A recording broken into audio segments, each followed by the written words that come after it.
ఇంట్లో టిఫిన్స్‌కి దోస పిండి, ఇడ్లీ పిండి లేనప్పుడు మనము 5 నిమిషాల్లో ఈ అట్లు ఎలా ఏసుకోవాలో చూపిస్తా ఈజీ ప్రాసెస్‌లో చూసేయండి. 1 కప్ అయితే అటుకులు తీసుకొనైతే ఒక 2 టైమ్స్ అయితే వాష్ చేసుకొనైతే కొన్ని వాటర్ ఏసి అయితే ఒక 5 మినిట్స్ అయితే మంచిగా నానబెట్టుకోవాలి. నెక్స్ట్ అయితే బొంబాయి రవ్వ తీసుకొని ఒక 5 మినిట్స్ అయితే అది కూడా వాష్ చేసుకొని అయితే నానబెట్టుకోవాలి. అవి 2 నానాకనైతే ఒక మిక్సీ గిన్నె తీసుకొని మనం నానబెట్టుకున్న రవ్వ, అటుకులు ఇందులోకి ఏసేసి మన దగ్గర మైదా పిండి ఉంటే మైదా పిండి, గోధుమ పిండి ఉంటే గోధుమ పిండి 2 స్పూన్స్ అయితే ఇందులోకి ఏసేసి 1 కప్ పెరుగేసుకొని అయితే సాల్ట్ ఏసుకొని అయితే మనం సేమ్ దోస పిండి బ్యాటర్ ఎలా పట్టుకుంటామో సేమ్ అలానే పట్టుకోవాలి ఆ ప్రాసెస్‌లోనే. పట్టుకున్న తర్వాత పిండి కొంచెం చిక్కగా ఉంటే అందులో కొన్ని అయితే వాటర్ పోసి మనం దోశ డైలీ ఎలా వేసుకుంటామో సేమ్ ఆ ప్రాసెస్ లో వచ్చేలాగా మంచిగా కలుపుకోవాలి. దోశ బ్యాటర్ అయితే కలుపుకున్న తర్వాత దోశ పెనం పెట్టేసి అయితే కొంచెం వాటర్ అయితే జీలకరించి తర్వాత అయితే మనం దోశ సేమ్ మన దోశలు ఎలా వేసుకుంటామో అలానే కానీ కొంచెం పల్సగా కాకుండా కొంచెం లావు వేసుకోవాలి.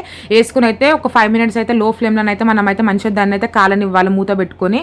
నెక్స్ట్ అయితే మన దగ్గర ఉన్న క్యారెట్, కొత్తిమీర, ఆనియన్ అయితే వేసేసుకొని ఆయిల్ వేసేసి అయితే మనం టర్న్ చేసుకుంటే అయితే దోశ అయితే రెడీ అయిపోతుంది. దీనికైతే ఆయిల్ అయితే చాలా తక్కువ పడుతుంది. ఒకసారి మీరు కూడా ట్రై చేయండి. చాలా అంటే చాలా బాగుంది, టేస్ట్ బాగుంది, ఈజీ ప్రాసెస్లో అయిపోతే. మనకు టిఫిన్స్కి పిండి లేదు అన్నప్పుడు అయితే ఇలా వేసుకుంటే మాత్రం ఈజీ ప్రాసెస్లో అయిపోతే. మీకు నచ్చితే మాత్రం ట్రై చేయండి. వీడియో నచ్చితే మాత్రం లైక్ చేయండి. ఓకేనా, బాయ్ బాయ్.